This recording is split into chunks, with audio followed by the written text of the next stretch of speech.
Class of 96, yay. Hi. Okay, so you can see Mudd X 90s talk. Okay, let's get to the good stuff. First, these slides are available, as are the origami patterns. And you must provide your own paper. And if you're working with live snails, you have to provide your own snails. Actually, it's just the shells. And I need to start with some terms, sorry about that. But first is planispiral, which means it curves in on itself like a nautilus. It's in a plane, planispiral. The other thing is turbinate, and this one is turbinate, as soon as I find myself, where it goes up. It's conical, it's shaped like a turban. Revolutions are what they sound like. They're going around. And whorls are the physical representation of the revolutions. There we go. The protoconch is this, the tip, the apex. That's the first shell of the baby snail. And the body whorl is the big part, the last whorl. And then the opening is the aperture to the outside. Okay, so enough vocabulary. Why are shells interesting? Biologists need a way to describe shells, mainly so they don't name one after their kid, only to find out it was already described by somebody else. David Ropp provided a way. The first idea here is that circle. Those circles over there, they're generating curves. They represent the shape that the whorl opens into, the aperture. And I'm not going to read what the parameters mean. The two you need to know are W, which is about how fast the whorls get bigger, and T, which is about how much the whorls get covered as the shell grows. So going back to our terms, planispiral, like the nautilus that curves in on itself, has a large T, where a turbinate or conical shell has a smaller T. And check out the paper name here. He did this in computers in 1962. Imagine this poor paleontologist with a box full of punch cards. But he didn't stop there. He went even further. He graphed fossil shells and how they worked with his description method.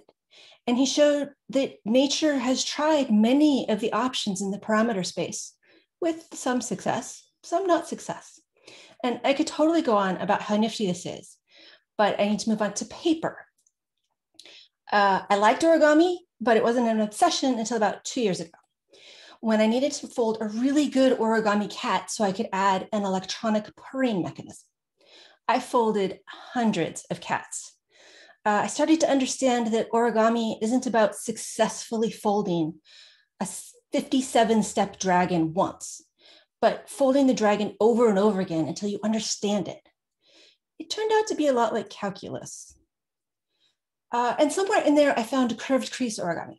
The results are so otherworldly, beautiful, and always three-dimensional. Computer science hero David Huffman of Huffman Codes was big into curved origami. The curves, they have to be precise, so they tend to be computer generated. And in order to get a sharp curved crease, you have to pre-score the paper. Thicker paper like cardstock is easier to pre-score.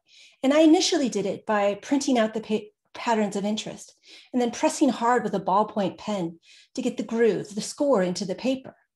Eventually I got a Cricut. It's a machine that does it for me. By this point, I was looking beyond folding patterns other people did and thinking about designing my own.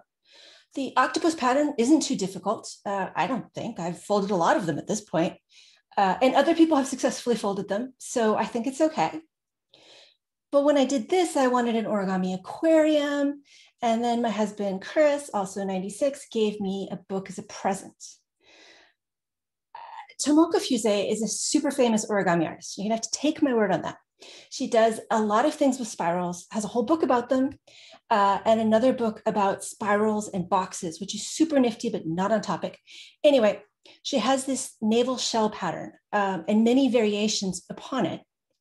And I think it was this page that did me in. Angles, triangles, modifying geometry to get different physical structures. At the top, of the triangle, there's this thing called a central angle. And a larger central angle leads to a larger body whorl and a smaller protoconch. The spirality angle, the smaller angle near the bottom, causes the spiral to grow more quickly, leading to bigger but blockier and less rounded forms. But remember back to Raup, when he described W, which is how fast the shell grows, and T, which is related to how much of the old whorl is covered by the new. So I wanted to reproduce the patterns from the spiral book. And I'm accustomed to the pre-scoring with straight lines, makes them easier, especially if they need to be precise like these do. So for pre-scoring, I needed to make vector files, SVGs. I knew Python, and I used NumPy and Matplotlib a lot for data wrangling for my gadgets. But it's been a long time. How do you make a triangle with a bunch of horizontal lines and some more triangles inside? I had 2 of the 3 angles. Eventually, I figured that out, which meant I could get all 3. I had to choose a length, and everything else fell out from the law of science. Once I remembered that was even a thing. After I had 1 horizontal line with its 2 triangles, I could go down to the next and the next and so on. Now, I'm not going to go over the code with you, but I will say it's in a Colab, which is a way to intersperse code and text. It's like a Jupyter notebook, if you've ever heard of those, but you don't need to have heard of those. It's online, so you don't have to install anything. You can run it in your browser. And I mean, my code is kind of readable, but in the end, you could just push the button and get the pattern. You don't need me at all. So mission accomplished. We have patterns that are easy to generate. We have a pattern, a snail folded from the pattern, and this one's boring. It's all folded in on itself. But the fuse method, you pull out the protoconch, you pull out the little top part. And then ever after having pulled it out, the protoconch, it's harder to fold the whole thing. So snails shouldn't be flat. They should be conical. They should be turbinate. Flat snails is a sad blues song. So it seemed like there might be a better way. What if the central angle wasn't balanced? What if the spirality angles weren't balanced? Why do I spend so much of my free time doing geometry? It turns out evolution is cruel, and there are many parameters that do not work. This, by the way, is why I needed to learn about Raup's shell description method to figure it out. Some parameters do work. Here is the spirality angle, unbalanced. It doesn't look a lot different from the unmodified one, but it's significantly easier to fold. It's still pretty flat. One neat thing here, where the parameters aren't balanced, we get the idea of chirality. Are they curling left or are they curling right?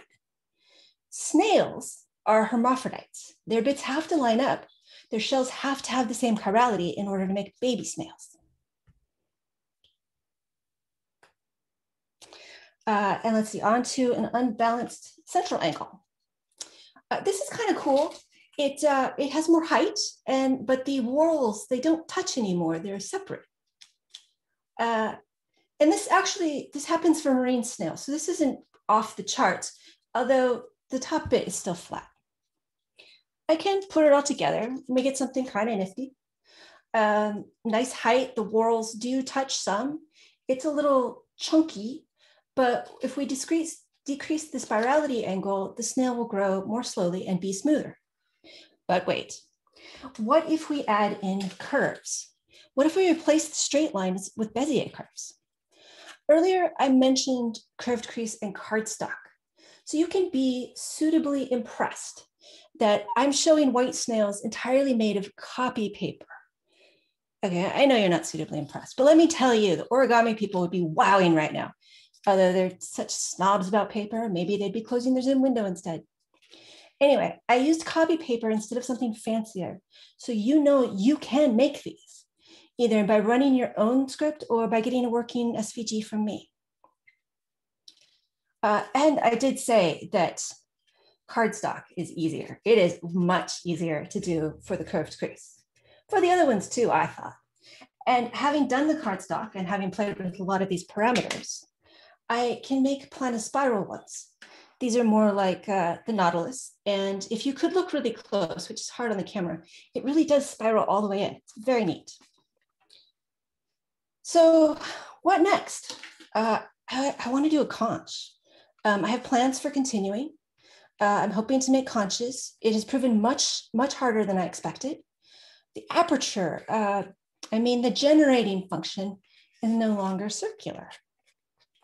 So that's the talk, a little bit about me, because I think the important part here is that Chris and I host a podcast called Embedded, where we talk about STEAM and STEM topics.